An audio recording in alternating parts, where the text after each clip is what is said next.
ఇక్కడి స్వామివారి ఆలయంలో పుట్టలో పాలు పోయడం విశేష సేవగా భక్తులు భావిస్తారు.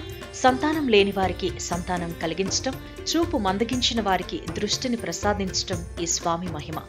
శ్రవణ దోషాలు, శారీరక దౌర్బల్యం, మనోవ్యాధి, చర్మ సంబంధ వ్యాధులను నయం చేసే శక్తి ఈ దేవుడికుందని నమ్మకం.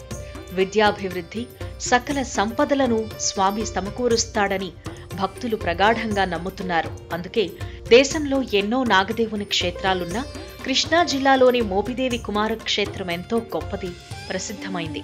ఇక్కడి విశిష్టతలు ఎన్నెన్నో. మోపిదేవిలోని వల్లి దేవసేన సమేత శ్రీ సుబ్రహ్మణ్యేశ్వర స్వామివారి దేవస్థానం దక్షిణ భారతదేశంలోని షణ్ముఖ దేవాలయాల సరసన ప్రముఖ సుబ్రహ్మణ్యేశ్వర క్షేత్రంగా విరాజిల్లుతోంది. ఇక్కడి స్వామివారి మహత్యాలు అపూర్వమైనవి. ఆంధ్రప్రదేశ్ రాష్ట్రంలోని కృష్ణా జిల్లా దివిసీమకు చెందిన ఒక మండలం మోపిదేవి. ఇది మచిలీపట్నం నుండి 30 కిలోమీటర్ల దూరంలో ఉంది. ఇక్కడే ప్రసిద్ధ శ్రీ సుబ్రహ్మణ్యేశ్వర స్వామివారి ఆలయం ఉంది. దీనికి మోపిని పురమని, సర్పక్షేత్రమని పేరు. కాలక్రమేణా అది మోపిదేవిగా నామాంతరం చెందింది. సుబ్రహ్మణ్యేశ్వర స్వామి వెలసిన ఈ ఆలయంలో స్వామివారి పానపట్టం వద్ద ఉన్న ఒక కన్నంలో నుండి సంవత్సరంలో ఒకసారి నాగుపాము బయటకొచ్చి భక్తులకు దర్శనమిస్తుంది. ఈ ఆలయంలో దేవునికి వ్యాధులు నయం చేసే శక్తి ఉందని, మొక్కిన మొక్కులు నెరవేర్చే మహత్యం ఉందని భక్తుల విశ్వాసం. ఈ ఆలయంలోని గర్భగుడిలో పాము చుట్టల మీద లింగం ఉంటుంది. ఇదే పానపట్టం. స్వామివారికి వేరే పానపట్టం ఉండదు. ఇదే ఇక్కడి గొప్ప మహత్యం.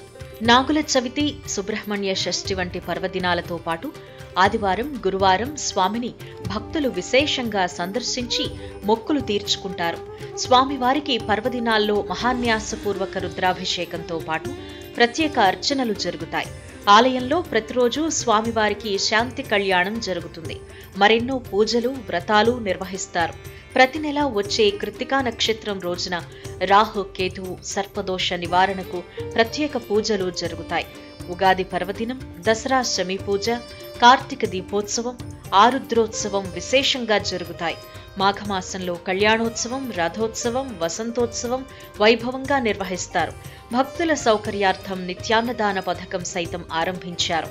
స్వామివారి ఆలయంలో చెవులు కుట్టించటం, తలనీలాలు సమర్పించటం, అన్నప్రాసన, అక్షరాభ్యాసం, చీర మొక్కుబడి, ఉయ్యాల ఊపు మొదలైన మొక్కులు తీర్చుకుంటారు.